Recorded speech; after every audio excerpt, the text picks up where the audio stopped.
So today I'll be speaking about the modified polymer-based nanotheranostics that we're working in its assessment in the lung cancer. But the main question is why non-small cell lung cancer? So lung cancer is the most common diagnosed cancer in Canada, and it's the leading cause of cancer deaths in Canada. It is estimated 1 in 15 Canadian women and 1 in 15 Canadian men be diagnosed with lung cancer throughout their life.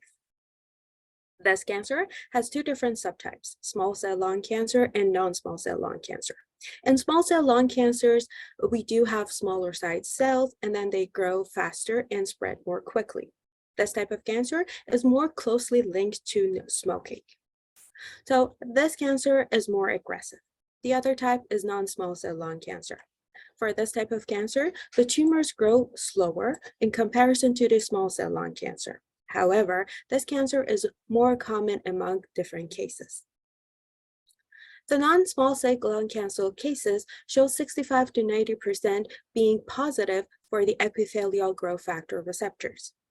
So this receptor could be used as a targeting site for having a targeted treatment. Panitumumab is a human IgG2 monoclonal antibody that is a ligand for EGFR. With that said, our hypothesis for this study is a radiolabeled nanodelivery system that is modified with a monoclonal antibody against EGFR can home on an EGFR positive solid tumor. Then it can provide immune for tracking and enhance the therapy for an EGFR positive NSCLC tumor. So the objective of this study is to develop a radiolabeled polymer-based nanoparticle, which is targeting EGFR. Also, assess their potential to being an imaging probe, as well as targeting the EGFR positive lung cancer tumors. With that said, to prepare micelles for this study, we used two different polymers, methoxy-PEO-PBCl and maleimide-PEO-PBCl. We dissolved these two polymers in acetone and added dropwise to an aqueous medium while it was being stirred, and then left the micelles overnight. Then, to attach the panitumumab to the surface of our micelles, we knew that maleimide has a high selectivity towards thiols. So we thiolated our antibodies and incubated the thiolated antibody with the micelles overnight, purified the sample by using a size exclusion chromatography column. In order to radiolabel our delivery system, we first started on radiolabeling panitumumab. To do that, we attached the NOTA NCS chelator to panitumumab and placed the sample on thermoshaker. Then we added the copper-64 to the NOTA panitumumab sample and left the reaction on thermoshaker once more. We understood the efficiency of this reaction by using a radio TLC. The other assessment we did was cell uptake studies. In order to do that, we did the studies on H1299 cell line. The cell line is a non-small cell lung cancer cell line, which is EGFR positive. We did two different types of cell uptake, time course and blocking studies. For the time course, we measured the uptake of the cells after different time points. And for the blocking studies, we treated the cells with non-radiolabeled and radiolabeled panitumumab. And then we measured the cell uptake after an hour. For the in vivo studies, we injected 3 million H1299 cells subcutaneously to the left shoulder of NSG mice. Then after 4 weeks of cell injection, mice were injected with copper-64 labeled panitumumab. We did PET imaging at 3 different time points, 2, 24, and 48 hours after the copper-64 panitumumab was injected. We also did blocking studies. For blocking studies, prior to doing the injection of copper-64 labeled panitumumab, we injected the non-radiolabeled panitumumab to mice. Now let's take a look at our results. So we measured the size of our plain micelles and antibody-modified micelles. The thing that it was noticed was that we did see an increase in micellar size when the antibodies were added to the micelles. The other result was when we measured the count rate and the protein concentration for the fractions that were collected from the column. We understood by putting these two data together that about 80% of added antibodies to the micelle sample were attached to the surface of the micelles. When we added the chelator, we did run an SDS page, and then we did see two bands at 25 and 50 and 55 kilodaltons for three different samples: chelator attached antibody, antibody without chelator, and copper-64 labeled with chelator to the antibody. We only observed two bands. For the uptake results, we did see an uptake for the cells when we did the time course study. Also, we noticed that the uptake was decreased in the presence of non-radiolabeled panitumumab. For the PET imaging, it was understood that the copper-64 labeled panitumumab accumulated in the subcutaneous tumor. This accumulation was significantly increased after 24 and 48 hours, comparing to 2 hours PET imaging that it was done.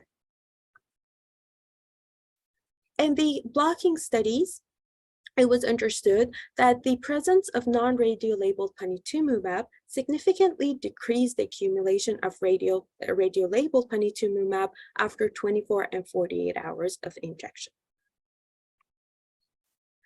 With that said, I would like to thank my supervisor, Dr. Lawal-Sanifar, Dr. Frank Wust, and Melinda Wust, and all of my lab mates in Dr. Lawal-Sanifar and Dr. Wust's lab, and the funding agencies, upon program, CIHR, NMIN, and Faculty of Pharmacy and Pharmaceutical Sciences for University of Alberta.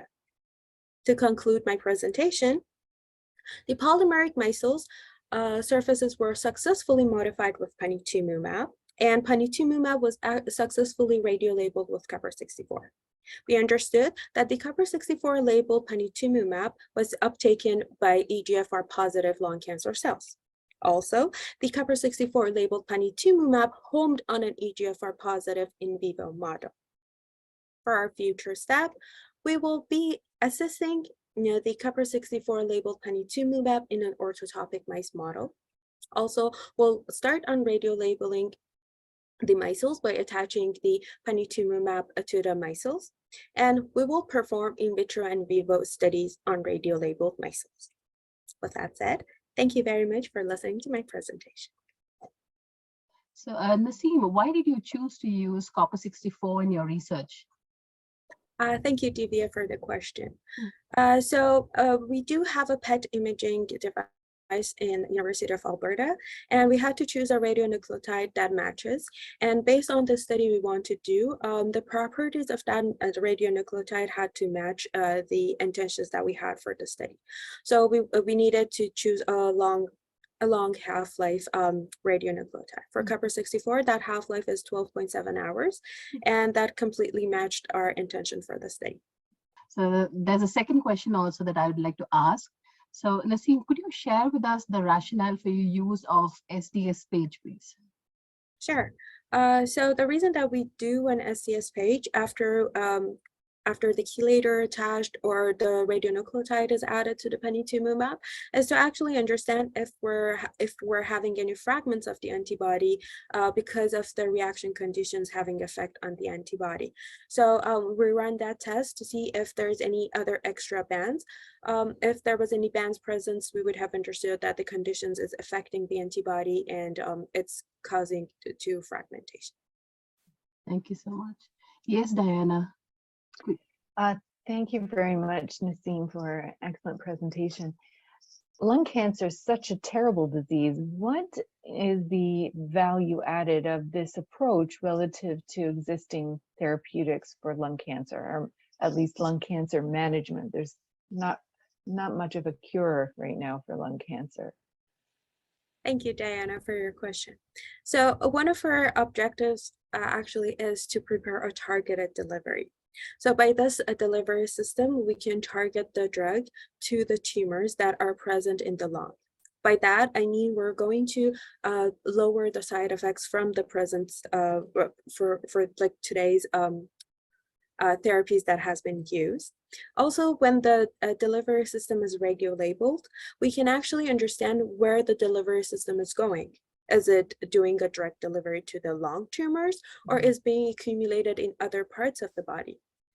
So it will give us an understanding where our treatment is going. And also, since our delivery system has it's targeting EGFR, we can understand if there is any EGFR positive cells or tumors being formed in other portions of the body. So that will give us an early idea of if the cancer is giving metastasis or not. Excellent, thank you. Thank you.